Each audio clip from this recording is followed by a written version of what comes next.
Sir? Sairam. పేరు doctor Madiraj Ashok అండి. I specialist వృత్తి ఖమ్మంలోనే ఉంటాను. ఎప్పుడో జనరేషన్స్ నుంచి డాక్టర్. నేను కొడుకు కూడా డాక్టర్, ఐ స్పెషలిస్ట్. కొడుకు కూడా ఐ స్పెషలిస్ట్. మన ప్రాపర్ ఎక్కడ సార్? అసలు ఇక్కడే మొదటి నుంచి కూడా తాతల దగ్గర నుంచి ఇక్కడే.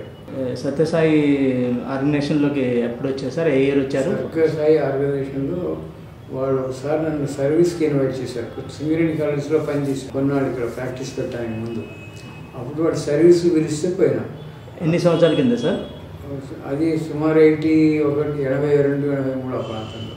ఓకే. ఆ తర్వాత ఎప్పుడు సాయి సర్వీస్ క్యాంప్స్కి వాడు పిలుస్తుంటే పోతుండేవాడు. ఇప్పుడు పిలుస్తున్నా అక్కడికి పోతుండేవాడు. అట్లా వాడు సత్యసాయి ఆర్గనైజేషన్తో పరిచయం ఏర్పడింది. మీ మొదటిసారి స్వామిని పరిచయం చేసిన వాళ్ళు ఎవరు సార్? స్వామిని నేను పుట్టపర్తి చూడలేదంటే, మనం ఇట్లా క్యాంపులు చేస్తున్నాం కదా పుట్టపర్తి చూడలేదంటే, మా మిస్సెస్ చూద్దాం పోండి, నాకు తెలుసు ఆమె ఇద్దరు సత్యసాయి ఆర్గనైజేషన్లో వర్క్ చేసేది. ఇట్లా క్యాంపులు అవి అటెండ్ చేసేది. పుట్టపర్తి కూడా పోయి వచ్చింది. నన్ను తీసుకొని పోయి నేను కూడా ఆమెతో పోయినాను. ఆ తర్వాత రాజారావు గారు అని ఉన్నారు ఇక్కడ, వేమూరుపల్లి రాజారావు గారు అని డాక్టర్ గారు. ఆయన ఒకసారి మొబైల్ హాస్పిటల్లో సర్వీస్ ఉంది పోదామంటే పోదామని చెప్పాను. మిస్సెస్ పోదామని అంటే చెప్పాను, పోయినాను అక్కడికి సర్వీస్కి. పోయిన తర్వాత బాబా గారికి ఫస్ట్ దర్శనం అయింది.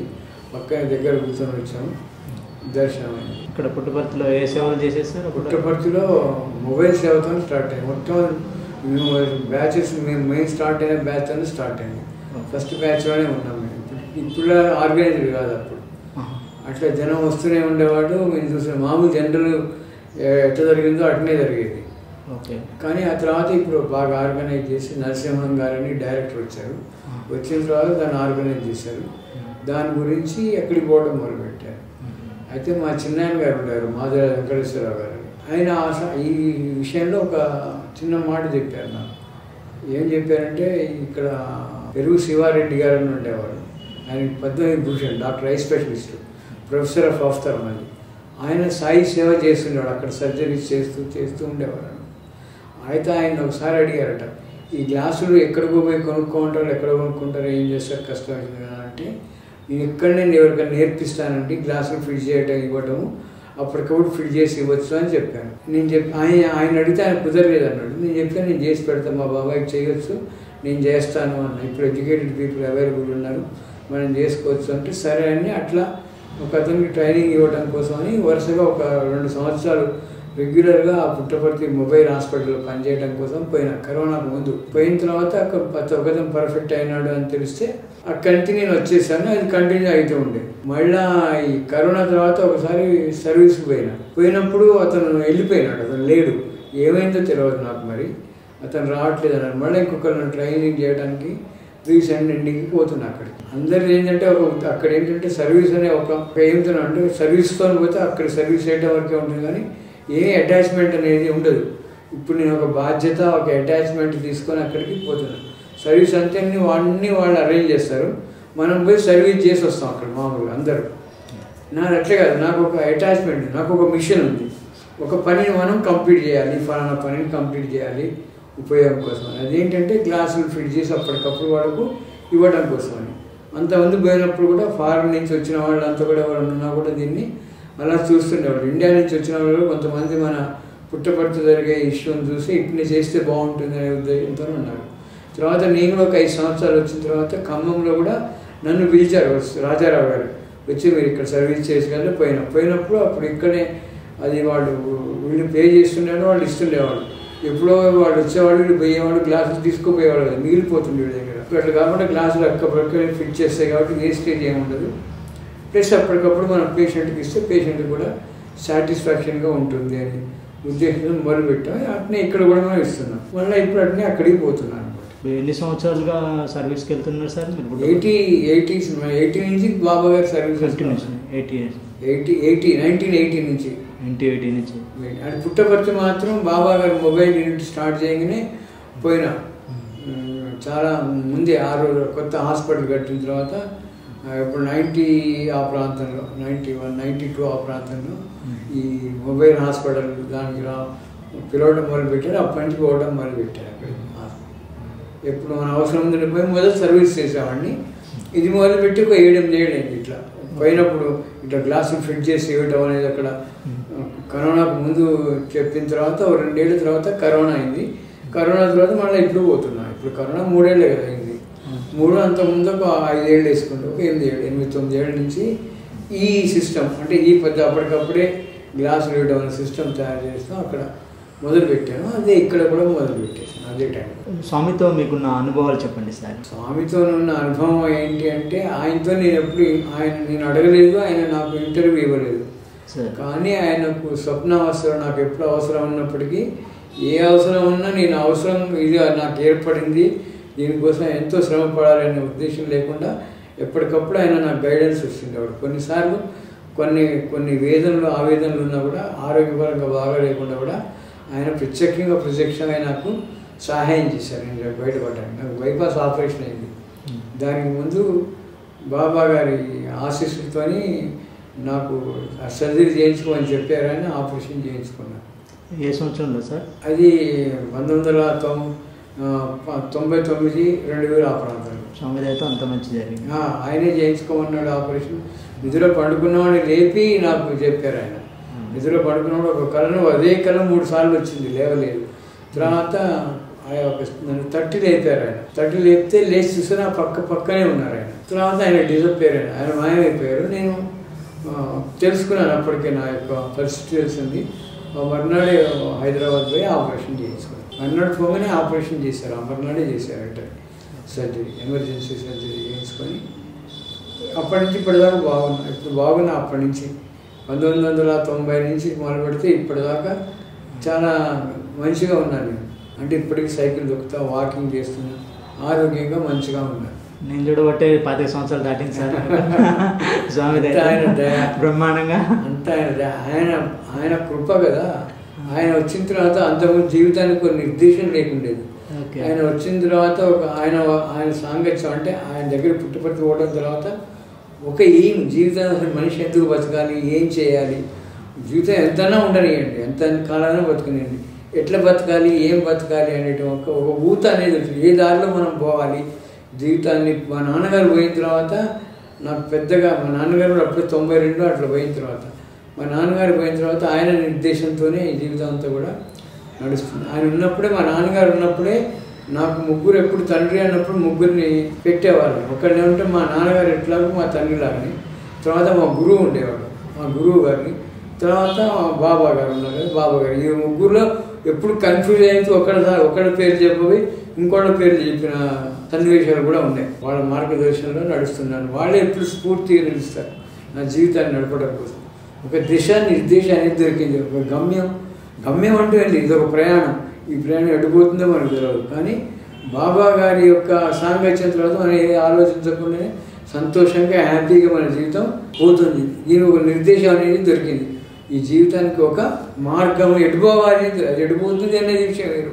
సంతోషంగా ఎటుపోవాలనే ఒక మార్గాన్ని ఆయన చూపెట్టినట్టుగా అయిపోయింది నా జీవితం. నా తండ్రి తర్వాత ఇంకా ఆయనే నాకు మార్గదర్శకుడు, ఇంకెవరూ లేరు. అంతకుముందు కూడా ఎవరి మాట వినేవాడిని, ఒక తండ్రి మాట తప్ప. తండ్రి గీత గీసి దాటేవాడిని కాదు. అట్లనే ఎప్పుడు స్వామి ఏం చెప్పాడో దాని ప్రకారమే చేస్తుంటారు. బాబా గారిని చూసిన తర్వాత, ఆయన ఒకసారి దర్శనం అయిన తర్వాత ఆయన చెప్పారు, ఆయన ఒకసారి చూస్తే చాలు మనిషిని, ఇంటర్వ్యూ ఇచ్చినా ఇవ్వకపోయినా ఆయన ఎప్పుడు నీతోనే ఉంటాడు. ఎప్పుడు ఉంటాడు అంటే నీ ప్రవర్తన బట్టి ఆయన ఎప్పుడు నీతోనే ఉంటాడు అనేది ఆయన మాకు చెప్పారు. ఆయనే కాదు, ఈ సమాజంలో మన ఇంటరాక్షన్తోనే మనతో ఎవరైనా ఉంటారు. మనతోనే ఎవరైనా ఉండాలి, మనకు సహాయం చేయాలి, లేదా మన గురించి ఆలోచించాలంటే మనం ఎట్లా ఉన్నాము అనేది చాలా ముఖ్యమైన విషయం. దాన్ని ప్రాతిపాదిక ఆయన మనకు చెప్పాడు. కాబట్టి ఆయన ఎప్పుడు కలవాలన్న ఉద్దేశం కానీ, ఆయనతో ఇంటర్వ్యూ తీసుకోవాలి కానీ, నేను పుట్టపర్తిలో ఉండేవాడిని కదా, సేవ చేస్తూ ఉండేవాడిని కదా. ఈ క్యాంపు పోయినప్పుడు ఒక వారం రోజులు, 10 రోజులు, 15 రోజులు ఉండేవాడిని కదా. ఉన్న టైంలో ఆయన్ని దర్శనం చేసుకోవాలని అన్నా కూడా నాకేం చేసుకోవాలని అనిపించేది కాదు. అంత ఫ్రెండ్స్ పోతున్నారంటే వాటితో పోయి కూర్చొని ఆయన దర్శనమే చేసుకున్నా. కానీ ఆయన దర్శనం ఉన్నా లేకపోయినా ఆయన చూపెట్టిన బాట ఏదైతే ఉందో అది చాలా ముఖ్యమైనది. మన ఆలోచన మనం ఎప్పుడు ఆయన నడుపుతూనే ఉంటాడు. మనం నడిపే దేవుడు లేకపోతే మనం ఎక్కడికి నడుస్తాం, నడవలేం కదా. కాబట్టి ఆయన చూడాలి, ఆయన మనకి ఏదో కోరికలు నేర్చాలి, లేదా ఆయన ఏదో సృష్టించి ఇవ్వాలి, ఆయన చేస్తాడా లేదా, మనకు చేశాడా లేదా, ఇవన్నీ నిజమేనా అనే పరిశోధన చేసి ఎంతమంది పరీక్షలకో నిలబడ్డం మనిషి అవతారం, ఆయన భగవంతుడి అవతారం. ఇంకా మనం దాన్ని ఆయన చేస్తేనే ఉన్నట్టు లేదు, ఆయన ఇంటర్వ్యూ ఇస్తే ఆయన మాట్లాడితే అనేదానికి మనకు అర్థం కాదు. ఎంతోమంది అనుభవజ్ఞులు చెప్పినవి వాళ్ళ పుస్తకాలు చదువుతుంటే ఆయన గురించి తెలుస్తూనే ఉన్నాయి. ఆఖరికి అంత చేసింది ఏంటంటే అసలు ఆయన చెప్పింది ఎంత ఆచరిస్తున్నాం మనకు ఎంత తెలుసు అనేది ముఖ్యమైనది కాదు, ఆయన మనకి ఎంత సహాయం చేశాడు అని కాదు, ఆయన మ్యాజిక్లు మిరాకిల్స్ కానీ ఏవైనా మనకు చూపెట్టాడా లేదా అనేది ముఖ్యమైన కాదు. ఆయన చెప్పిన బాటను బాటను మనం ఎంతవరకు ఆచరిస్తున్నాం, ఆయన చెప్పింది మనం ఆచరించినందుకు మనం ఎంతో ఉపయోగపడుతున్నాం జీవితంలో, ఎంత సుఖశాంతులతో మనం జీవించగలుగుతున్నాం అనేది చాలా ముఖ్యమైన విషయం. దానికి నేను మాత్రం సదాగా ఆయనకు దాసున్నట్టు ఆ విషయంలో ఆయన మాటలు ఆయన చెప్పినవి మనం ఆచరిస్తే ఎలా ఉంటాము అనేది చూసుకోవాలంటే మన జీవితాన్ని నేను చెప్పాను కదా, నా జీవితంలో ఆయన దిశ నిర్దేశ కూడా ఆయనదే.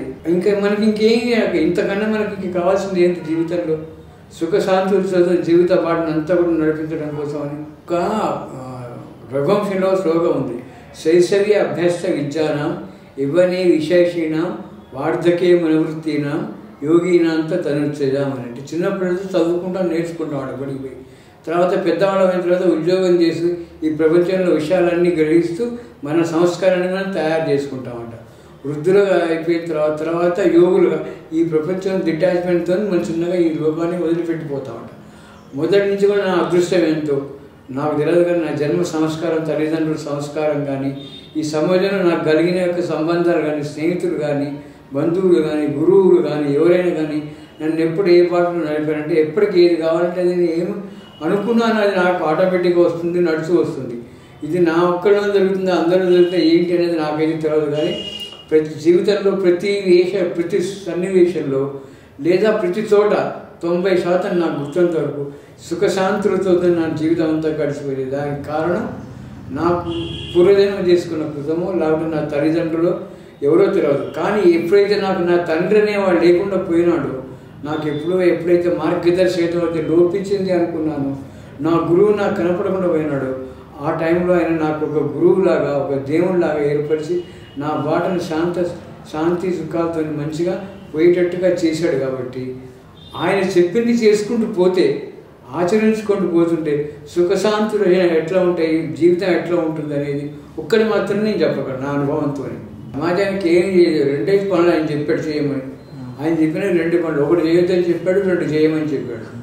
ఏంటంటే సర్వాల్ లవ్ ఆల్, ఇంకా అందరినీ ప్రేమించు, అందరికీ సేవ చేయి, ఎవరిని కూడా ద్వేషించకు, ఎవరిని కష్టపెట్టకు అని చెప్పారు. మరి ఇంకేంది, ఈ పని చేస్తూ ఎంత సుఖం ఉంటుందో అనేది నాకు తెలుసు, మీకు తెలుసు, ఈ ప్రపంచంలో అందరికీ తెలుసు. ఈ మూడింటిని మనం సాధించే ప్రయత్నం చేద్దాం.